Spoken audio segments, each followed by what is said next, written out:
களின் மீது இந்திய அரசு விதித்த தடையை எதிர்த்து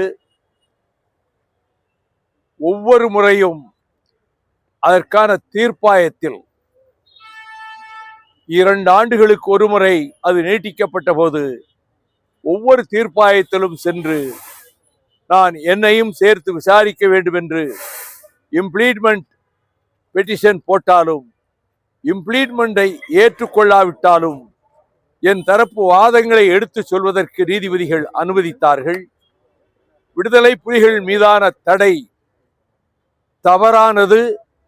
அதில் குறிப்பிடப்பட்டிருக்கின்ற முக்கியமான குற்றச்சாட்டு அவர்கள் அமைக்க விரும்புகின்ற தமிழ் ஈழத்தில் இந்தியாவின் ஒரு பகுதியான தமிழ்நாட்டையும் சேர்த்து அவர்கள் தமிழ் ஈழம் அமைக்க முயல்கிறார்கள் என்ற குற்றச்சாட்டைத்தான் மத்திய அரசு அந்த தடையினுடைய முக்கியமான காரணங்களாக சொல்லியிருந்தது. அதை நான் ஆதாரங்களோடு நிரூபித்து வட்டக்கோட்டை தீர்மானத்திலும் தமிழ்நாட்டை சேர்க்கிற துளியளவு நோக்கமும் இல்லை.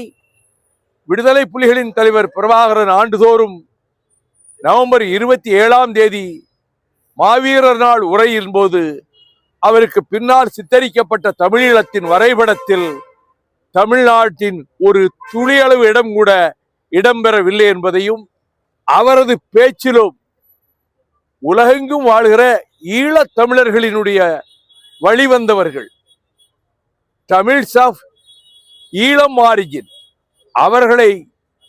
அவர்களையும் அந்த தமிழீழத்திலே சேர்க்க வேண்டும் என்றுதான் சொன்னார்கள். வட்டக்கோட்டை தீர்மானத்திலும் தந்தை செல்வா மிக தெளிவாக வடக்கிலும் கிழக்கிலும் இருக்கக்கூடிய ஈழத் தமிழர்களும் புலம்பெயர் நாடு ஆளுகளே வாழ்கிற தமிழீழத்தை பூர்வீகமாக கொண்ட தமிழர்களும் இந்த தமிழீழத்திலே இடம்பெறுவார்கள் என்று சொன்னார்கள். ஆகவே தமிழ்நாட்டை சேர்க்க வேண்டும் என்று குற்றச்சாட்டுக்கு ஒரு சிறு ஆதாரம் கூட மத்திய அரசு தாக்கல் செய்ய முடியவில்லை. அந்த அடிப்படையிலே நான் உயர்நீதிமன்றத்திலும் ரிட் 2013 தாக்கல் செய்து தடையை நீக்க வேண்டும் என்று சொல்ல அந்த வழக்கு ஒவ்வொரு முறையும் நீதிபதிகள் அமர்வுக்கு வந்தபோது அவர்கள் வேறு அமர்வுக்கு இது மாற்றப்பட வேண்டும் என்று சொல்லி மாற்றிக்கொண்டே வந்தார்கள். கடந்த 2ஆம் தேதி விசாரணைக்கு வந்தது. நான் அன்று நடைபயணம் மேற்கொண்டதால் வர இயலவில்லை.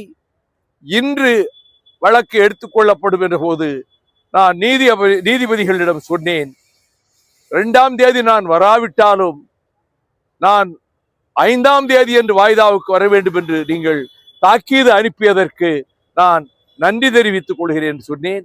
மத்திய அரசு தரப்பு வழக்கறிஞர் 16ஆம் தேதிக்கு இந்த வழக்கை எடுத்துக்கொள்ளலாமா என்று கேட்டபோது நான் அதற்கு என்னுடைய ஒப்புதலை தெரிவித்தேன். எனவே இந்த வழக்கு 16ஆம் தேதி அன்று எடுக்கப்படும் என்று கருதுகிறேன். நான் முக்கியமாக ட்ரிபியூனிலே வைத்த வாதங்களில் மிக முக்கியமான ஒன்று வட்டக்கோட்டை தீர்மானம், பிரபாகரன் அவர்களின் மாவீரர் நாள் உரை. 2 ஆண்டுகளுக்கு ஒரு முறைதான் தடை நீட்டிக்கப்பட்டது. ஆனால் 2012க்கு பிறகு 5 ஆண்டுகளுக்கு ஒரு முறை என்று அது நீட்டிக்கப்பட்ட போது கடைசியாக வந்த தீர்ப்பாய் வாதத்தில் நான் வர இயலாதவாறு நான் சிறையில் இருந்த காரணத்தால் என் சார்பில் வழக்கறிஞர் முரளி அவர்கள் அதிலே ஆஜரானார்கள்.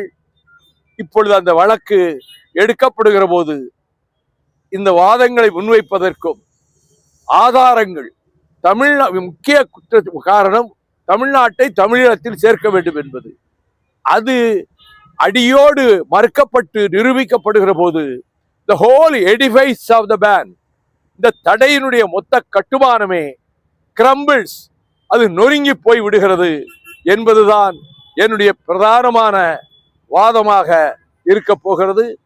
ஆயுத போராட்டத்தை எப்படி நீங்கள் ஆதரிக்கிறீர்கள் என்று கேட்டால், universal declaration of human rights 1948 December 12 வெளியிடப்பட்ட மனித உரிமைகள் பிரகடனத்தின் முகப்புறையிலேயே அடக்குமுறை சர்வாதிகாரம் ஒரு நாட்டிலே நடைபெறுமானால் அதை எதிர்த்து புரட்சி செய்யலாம், ஆயுத போராட்டம் உள்ளடக்கிய புரட்சி என்று அர்த்தம், செய்யலாம் என்று ஐநாவினுடைய மனித உரிமைகள் பிரகடனத்தில் முகப்புறையிலேயே இருக்கிறது.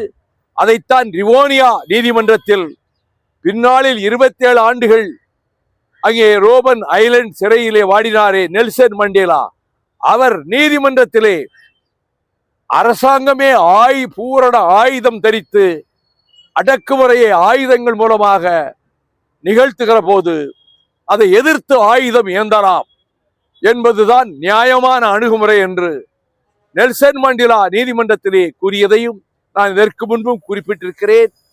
வாதங்களை எழுப்புகிற போது இந்த வாதங்கள் குறிப்பாக வட்டக்கோட்டை தீர்மானம், மாவீரர் நாள் பிரபாகரன் உரை, மனித உரிமைகள் பிரகடனத்திலே சொல்லப்பட்டிருப்பது, அதோடு நான் சேர்த்து 19 தமிழர்கள் முத்துக்குமார் உள்ளிட்டவர்கள் தங்கள் மேனியில் பெட்ரோலை ஊற்றி எரித்து சாம்பலானார்கள். அவ்வளவு பெரிய தியாகத்தை செய்திருக்கிறார்கள். இந்திரா காந்தி அம்மையார் நாடாளுமன்றத்திலேயே இலங்கை தீவில் நடப்பது ஜினோசைட் ஆஃப் தமிழ்ஸ், தமிழர்களின் இனப்படுகொலை என்று 1984 ஆகஸ்ட் 16 அன்று நான் கொண்டு வந்த கவன ஈர்ப்பு தீர்மானத்தின் போது குறிப்பிட்டார். ஆகவே அங்கு நடப்பது இனப்படுகொலை என்பதை ஐநா மன்றத்தினுடைய பொதுச் செயலாளர் பான் கி மூன், மார்சிகி தார்ஸ்வென் தலைமையிலே அமைத்த குழு இலங்கை தீவுக்கு சென்று யுத்தம் நடைபெற்ற இடங்களில், தமிழர்கள் கொல்லப்பட்ட இடங்களிலெல்லாம் சென்று சாட்சியங்களை ஆதாரபூர்வமாக சேகரித்து 190 பக்கத்துக்கு ஒரு அறிக்கை வெளியிட்டது. அந்த அறிக்கையில் தமிழ் பெண்கள் கோரமாக கற்பழித்து கொல்லப்பட்டது, இசைப்பிரியா 16 சிங்கள இராணுவ சிப்பாய்களால் கொடூரமாக கற்பழித்து கொல்லப்பட்டது, 8 ஈழத் தமிழர்கள் நிர்வாணமாக கட்டி இழுக்கப்பட்டு உச்சந்தலையில் சுட்டு பொசுக்கப்பட்டது, கர்ப்பிணி தாய்மார்களின் வயிற்றை பைனட் கத்திகளாலே கீறி அந்த திசுக்களை எடுத்து மண்ணில் வீசியது ஹிட்லர் கூட செய்யாத கொடுமை, நோயுற்றவர்கள், வயசாளிகள், வயதானவர்கள், பெண்கள் உட்பட லட்சக்கணக்கான தமிழர்கள் வேட்டையாடப்பட்டு 3,57,000 தமிழர்கள் கொல்லப்பட்டதாக ஐநா மன்றத்தின் பொதுச் செயலாளர் நியமித்த அறிக்கை குறிப்பிடுவதை நான் பிரசல்ஸிலே நடைபெற்ற ஈழத்தமிழர் ஆதரவு மாநாட்டில் ஐரோப்பிய கண்டத்தில் இந்த ஆதாரங்கள் அனைத்தையும் நான் முன்வைத்திருக்கிறேன். அது ஐநா மன்றமே ஒப்புக்கொண்டிருக்கக்கூடிய அறிக்கை. எனவே இந்த தடை என்பது ஒரு இயக்கத்தை அவர்கள் தங்களுக்கு பூரண சுதந்திரம் வேண்டும் என்று விடுதலை கேட்கவில்லை. தாங்கள் ஆண்டு கொண்டிருந்த நாட்டை, தாங்கள் குற்றமமைத்த தமிழ் ஈழ நாட்டை மீண்டும் அவர்கள் சுதந்திரம் பெற வேண்டும். அடிமை விலங்குகளில் பிரிட்டிஷ் அடிமை விலங்குகள் கைமாற்றப்பட்டு சிங்களவர்கள் கைகளுக்கு போய் சிங்களவர்களின் அடிமை சங்கிலிகளிலே தமிழர்கள் வாட்டி வதைக்கப்பட்டு நசுக்கப்பட்டு இனப்படுகொலை நடந்த காரணத்தால் அவர்கள் கேட்பது பிரிவினையும் அல்ல, அவர்கள் இருக்கிற நாட்டை பிரிக்க வேண்டும் என்று சொல்லவில்லை. தங்களுக்கென்று இருந்த தமிழ் தேசத்தை மீண்டும் கட்டி எழுப்பி தமிழ் ஈழமாக அது மலர வேண்டும். அதற்கு பொதுவாக்கெடுப்புத்தான் ஒரே மார்க்கம் என்று பிரசல்ஸில் நான் பிரகடனம் செய்தேன். எனக்கு பிறகுதான் மற்றவர்கள் அந்த வார்த்தையை பயன்படுத்தினார்கள், அதை ஏற்றுக்கொண்டார்கள். அப்படி ஒரு பொதுவாக்கெடுப்பு நடக்கிற காலமும் வரும். 4 ஈழ போர்கள் முடிந்து விட்டது என்கிறார்கள். உண்மைதான். 5வது போர் புதிய பரிமாணம் எடுக்கும். வளரும் தலைமுறை உலக நாடுகளின் மன்றத்தில் இந்த இனப்படுகொலையை அவர்கள் கண்களுக்கும் செவிகளுக்கும் கொண்டு போய் சேர்த்து பொதுவாக்கெடுப்பு நடத்துவதற்கான அந்த கோரிக்கையை வெற்றி பெற செய்யக்கூடிய பரிமாணத்தை நோக்கி அடுத்த 5ஆம் கட்ட ஈழ போராட்டம் நகரும். அதற்கு என்னை போன்றவர்கள் முழுமூச்சாக பாடுபடுவோம். உலக நாடுகளின் மக்களினுடைய ஆதரவை திரட்டுவதற்கு என்னென்ன வகைகளிலே முயற்சி செய்ய முடியுமோ, ஈழத்தில் இனக்கொலை, இதயத்தில் ரத்தம், genocide of Eelam Tamils, hearts bleed என்று லட்சக்கணக்கான ஒளி நாடாக்களை தயாரித்து ஒவ்வொரு கல்லூரி வாயிலிலும் போய் நின்று மாணவ மாணவிகளிடம், லட்சக்கணக்கான மாணவ மாணவிகளிடம் கொண்டு போய் சேர்த்தேன். IAS IPS அதிகாரிகள் எனக்கு எப்படியாவது கேசட்டை தாருங்கள் என கேட்டு வாங்கி போட்டு பார்த்து விட்டு, சாப்பிட முடியவில்லை, தூங்க முடியவில்லை எங்கள் குடும்பத்தில். என்று சொன்னார்கள். அவ்வளவு கொடூரமான துயரங்களை ஈழத்தமிழர்கள் அனுபவிப்பதால் தான் முத்துக்குமார் உள்ளிட்ட 19 பேர் தங்கள் உயிர்களை தியாகம் செய்தார்கள். ஆகவே தமிழ் ஈழ என்கின்ற அந்த கோரிக்கை உயிர்ப்புடன் இருக்கிறது.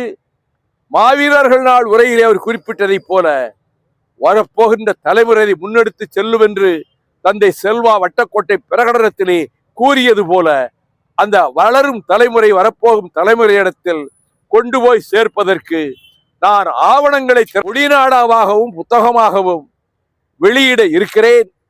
தலைப்பும் கொடுத்திருக்கிறேன், ஈழப் பிரளயம்.